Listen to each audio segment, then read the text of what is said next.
Hi friends, welcome to my channel. ఈరోజైతే chicken fry recipe అయితే చూపిస్తున్నా. ముందుగా చికెన్ని ఈ విధంగా చిన్న చిన్న పీసెస్ కట్ చేసి వాష్ చేసి పక్కన పెట్టుకోవాలి. ఆనియన్స్, టమాటో ముక్కల్ని పక్కన పెట్టుకోవాలి. నెక్స్ట్ గసగసాలని వాటర్లో నానపెట్టుకోవాలి.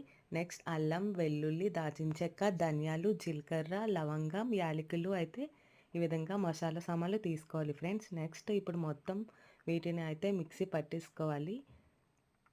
చూడండి, నేనైతే మిక్సీ ఈ విధంగా పట్టేసి పక్కన పెట్టుకున్నా. నెక్స్ట్ స్టవ్ ఆన్ చేసుకొని ప్యాన్ పెట్టి ఆయిల్ వేడెక్కాక చికెన్ అయితే వేసి కలిపేసుకోవాలి ఫ్రెండ్స్. చూసారుగా, ఇప్పుడైతే 1 స్పూన్ సాల్ట్, చిటికెడు పసుపు వేసి క్యాప్ పెట్టి వాటర్ మొత్తం ఇంకిపోయినంత వరకు డీప్ ఫ్రై అయితే చేసుకోవాలి సిమ్లో పెట్టి.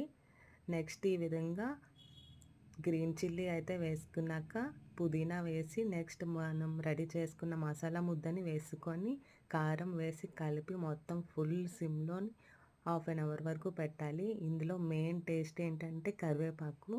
చూసారా, మొత్తం అయితే రెడీ అయిపోయింది. ఇప్పుడు లెమన్తో ఈ విధంగా పిండి మళ్ళీ ఒక 2 మినిట్స్ స్టవ్ మీద పెట్టుకుంటే yummy yummy tasty chicken fry ready. ఇప్పుడు ప్లేట్లోకి తీసుకొని కొత్తిమీరతో ఇలా డెకరేట్ చేసుకుంటే సూపర్ ఉంటుంది.